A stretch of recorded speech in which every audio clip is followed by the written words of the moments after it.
علیہ السلام کی میلاد صرف زمین والے ہی نہیں، صرف انسان ہی نہیں، صرف جنات ہی نہیں، صرف فرشتے ہی نہیں، بلکہ خود رب کعبہ میرے مصطفیٰ کی میلاد بن رہا ہے۔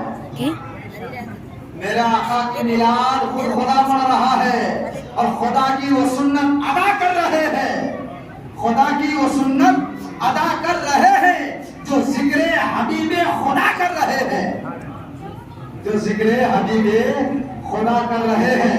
مصطفیٰ کی تعریف انسان کی کیا حیثیت ہے جو کر سکے؟ ارے تعریف مصطفیٰ تو خدا کر رہا ہے، جو حق تعریف مصطفیٰ کا کوئی کیا ادا کر سکے؟ مصطفیٰ کی تعریف کا حق اگر کوئی ادا کر رہا ہے تو وہ خدا کر رہا ہے۔ میرے آقا علیہ السلام کو رب نے لباس بشری پہنا کر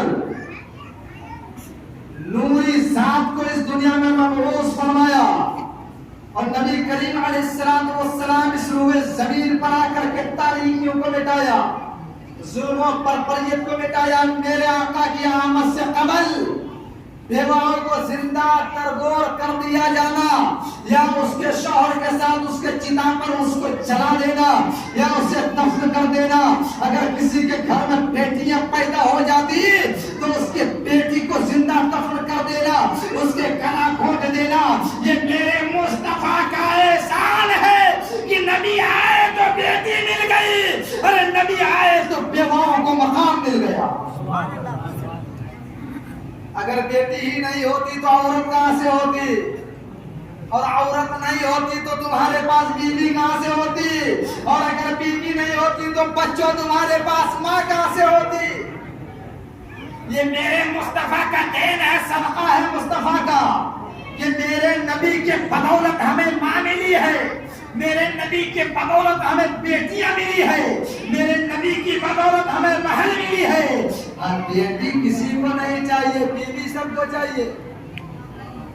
بیٹی کسی کو نہیں چاہیے، بیوی سب کو چاہیے۔ اور میرے نبی نے بیٹی بچا کر پوری دنیا کو پیغام دے دیا۔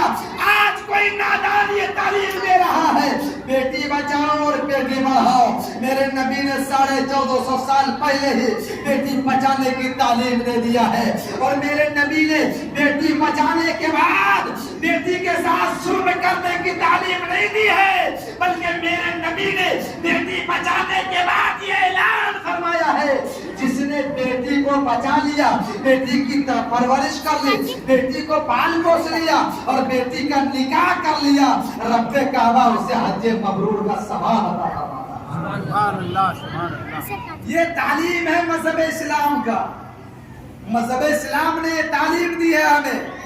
میرے نبی آئے تو ایسی تعلیمات ہمیں دیے، ورنہ دوستو برسوں کا جھگڑا، برسوں کی پرانی لڑائی چلی آ رہی تھی نسلن بعد نسل۔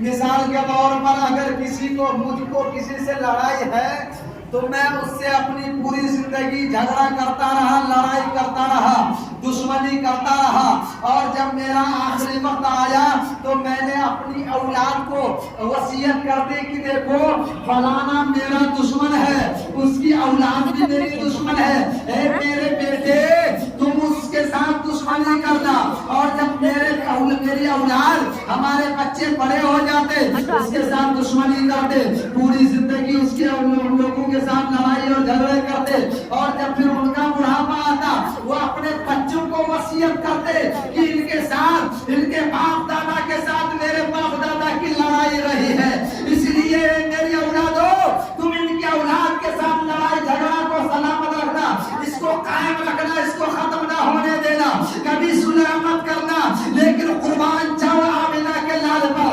قربان جاؤ رحمت للعالمین پر، قربان جاؤ رب کے محبوب پر، کہ میرے نبی آئے تو ظلم و ستم کو مٹا دیا، اور میرے نبی نے اعلان فرما دیا اے لوگوں جو دشمنوں کو معاف کر دے خدا اس کے لیے جنت کا دروازہ کھول دیتا، جو دشمنوں کو معاف کر دے خدا اس کے لیے نیکیوں کا دروازہ کھول دیتا ہے، خدا اس کے لیے گناہوں کے دروازے کو بند کر دیتا ہے، عذاب کے سلسلے کو بند کر دیتا ہے۔ اللہ کتنا مہربان ہے کہ ایسا محبوب ہمیں عطا فرمایا ہے، ایسا نبی ہمیں عنایت فرمایا ہے۔